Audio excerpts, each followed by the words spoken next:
여러분 안녕하십니까, 강신업 변호사입니다. 이제 협상이 결렬됐는데요. 그렇게 되면 이제 월요일 주식시장이 어떻게 될 것인가 궁금해들 하는데, 일단은 뭐 좀 떨어진다고 봐야 되겠죠. 협상이 결렬됐는데 오르기는 어려울 거 아닙니까? 물론 그렇다고 해서 종목별로 좀 다를 수는 있겠지만, 어쨌든 간에 월요일 주식시장은 공격적으로 그렇게 대처할 건 아니다.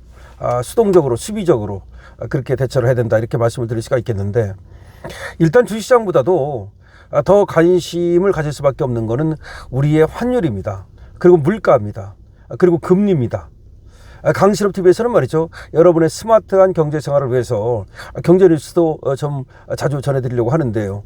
제가 경제뉴스를 전해드리고, 그리고 또 주가, 물가, 유가 등등등등 전해드리면서 어떻게 하면 우리가 좀 더 강신업TV 독자들, 그리고 자유우파 우리 시민들이 더 스마트한 경제생활을 할 수 있을까를 전해드리니까 참 좋다, 이런 것 좀 많이 해달라, 이렇게 말씀을 하십니다.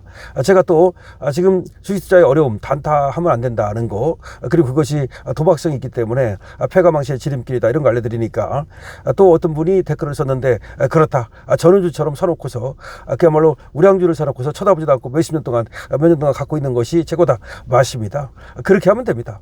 그러니까 쌀 때 우량주를 사놓고 쳐다보지도 않고 오랫동안 갖고 있고, 그런 사람은 문제 없습니다. 그러나 이게 도박성이 있기 때문에 나중에는 이제 사고 팔고 자주 하고 단타치고 그러다가 그야말로 패가망신한다, 이런 말씀을 전해드렸더니 거기에도 또 공감하는 분이 많았습니다.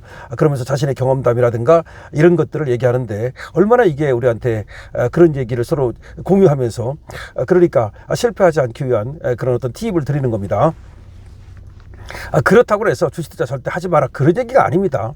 어떤 분들은 또 제가 이제 어떤 얘기를 하면 그거를 이제 한쪽으로만 너무 이렇게 외고집으로 받아들이는 경우가 있는데, 그건 아니고, 제가 얘기하는 건 이제 원론적인 얘기고, 거기서 파생이 나올 수 있는 거고, 주식투자를 하더라도 단타치고 또 빚으로 하고 위험한 그런 어떤 도박성 주식투자를 하지 말라는 얘기지, 그야말로 좋은 종목 사가지고 배당받으면서 오래 끌고 가는 거, 그런 거 하지 말라는 얘기는 아닙니다.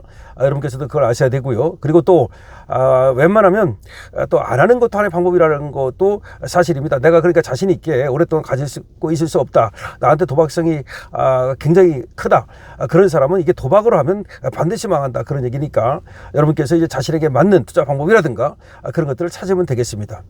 그런데 아까도 말씀드렸듯이 이제 협상이 결렬됐기 때문에, 그리고 지금 5,900 가까이 갔기 때문에 내일은 일단은 떨어진다고 봐야 되겠죠. 그거는. 하지만 삼성전자를 갖다 장기적으로 사놓으면 어떠냐, 그거는 이렇게 말할 수 있습니다.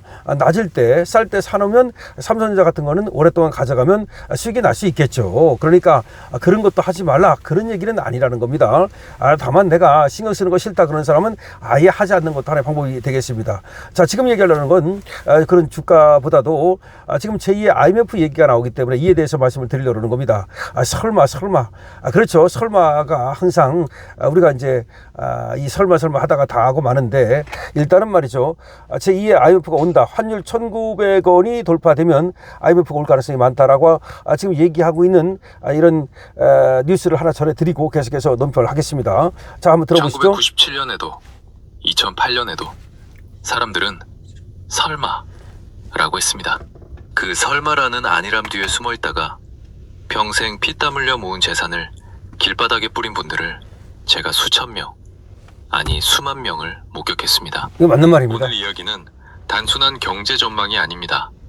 여러분의 가계와 인생을 지켜 마지막 생존 교본입니다. 그렇습니다. 끝까지 집중해 주십시오.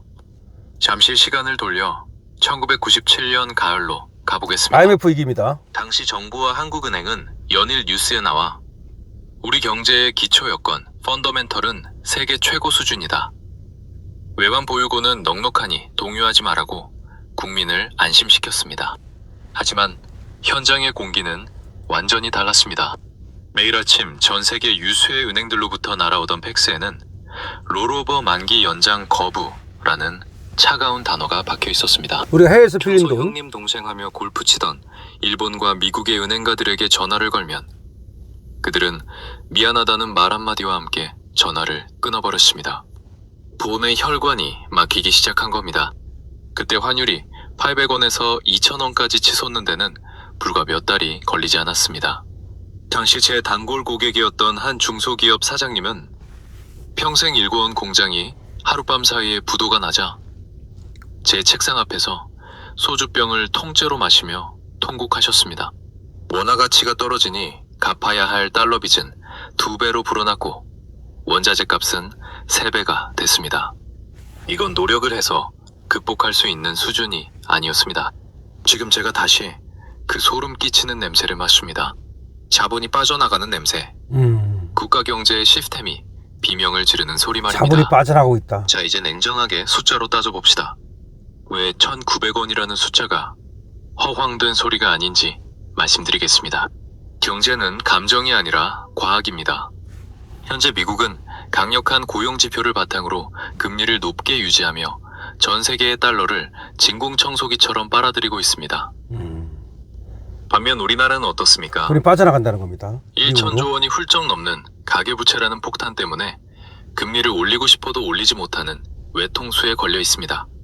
미국의 기준금리는 5%대인데 우리나라는 3%대에 머물러 있다면 그러니까 돈이 빠져나갈 수밖에 전 없죠. 세계의 큰손들이 어디에 돈을 맡기겠습니까? 당연히 안전하고 이자도 많이 주는 미국입니다. 이것을 전문 용어로 자본 유출이라고 합니다. 댐에 거대한 구멍이 뚫렸는데 그 구멍이 파동을 일으키며 점점 커지고 있습니다. 지금의 환율 상승은 단순히 달러가 강해서 발생하는 현상이 아닙니다. 우리 원화가 국제시장에서 신뢰를 잃고 버림받고 있기 때문입니다. 제가 40년 경험으로 장담하건대 환율이 심리적 저지선인 밀젠 450원을 완전히 넘어서는 순간부터는 이성적인 통제가 불가능한 영역으로 들어갑니다. 그때부터는 1,600원, 1,800원은 지나 1,900원까지 가는 것은 그저 시간 문제일 뿐입니다. 자, 1,900원 가는 건 시간 문제라고 말하고 있는데요. 이건 이제 로또 경제학이라고 하는 그 유튜브에서 잠깐 전해드린 건데 길게 얘기를 하고 있습니다. 길게 얘기를 하고 있는데 이걸 그대로 여러분께 뭐 전해드릴 수는 없으니까 제가 이제 이걸 요약해서 얘기를 하면 환율이 1,900원까지 갈 것이고 1,900원 갔을 때 IMF 위기가 온다라고 말을 하는 겁니다. 원래 뭐 2,000원 가면 온다, 1,900원 가면 온다, 이런 여러 가지가 있습니다만은 어쨌든 지금 1,500원을 넘어선 건 사실입니다. 이제 하단이 1,500원이 됐습니다. 그런데 이게 이제 1,600원, 1,700원 가가지고 1,900원 여기 가면은 이거는 100% 뭐 100%는 아닐지라도 하여튼 IMF다라고 하는 것이 지금 여기 얘기입니다. 그런데 많은 사람들, 어떤 사람들은 또 1,800원 가면 IMF가 온다는 얘기를 하고 있고요. 자, 우리는 돈이 빠져나간다는 얘기를 합니다. 이게 중요한 거라는 겁니다. 애화 유출. 그러니까 이거 우리가 이 애화를 갖고 있어야 되잖아요. 달러를 갖고 있어야 되잖아요. 근데 이게 자꾸 빠져나간다는 겁니다. 어떻게 빠져나가요? 주식을 팔아가지고 자꾸 그 한국 주식을 팔아갖고 애화로 바꿔가지고 밖으로 나간다든지, 그 다음에 미국이 금리가 더 높고 그러니까 우리나라 돈이 빠져나간다든지, 하여튼 돈이 들어오질 않고 빠져나간다는 게 중요한 거예요. 이게 중요한 겁니다. 돈이 들어오면 문제가 없잖아요. 자꾸 돈이 들어오면. 근데 돈이 자꾸 빠져나간다는 겁니다. 그러면 돈이 빠져나가가지고 애화가 부족해지면 그게 바로 이제 IMF 사태인데, 사실 우리가 만약에 통화 사업이라든지 이런 게 돼 있다면 좀 빠져나가도 얼마든지 미국으로부터 또 이제 달러를 갖다가 우리가 충당할 수 있으니까 큰 문제가 안 되는데, 이런 것도 전혀 돼 있지 않은 상태에서 자꾸 빠져나가기만 하면 그러면 이거는 이제 또 그 환율이 자꾸 올라가기만 하면 이거는 방법이 없다는 얘기를 하고 있는 겁니다. 그래서 우리가 IMF가 오면 안 되겠죠. 안 오면 좋겠죠. 하지만 여기서 얘기하는 것이 1997년에도 안 온다고 얘기했다는 겁니다. 2008년 이때 금융 위기 때도 그런 거 안 온다고 얘기했다는 겁니다. 근데 지금은 오히려 많은 사람들이 안 온다고 하는 사람도 있지만 온다라고 하는 사람들이 더 많아요. 그럼 온다고 하면 안 온다. 뭐 그럼 좋겠죠. 온다고 하다 보니까 거기에 대해서 경계를 하고 또 대비를 해서 안 오면 좋겠지만, 어쨌든 우리가 이제 생각할 건 뭐냐. 일단은 우리는 조심을 해야 된다.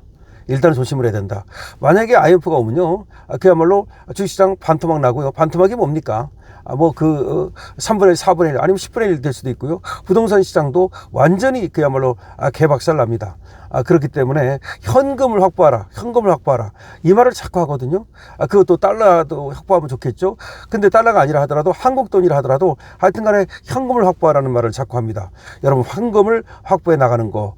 그러면 주택자를 갖다가 줄여야 되겠죠. 일단은 빚으로 하는 것부터 줄여야 되겠죠. 빚으로 해가지고 돈 좀 어느 정도 먹었다면 여기서 만족하고 나와야 되겠죠. 되겠죠.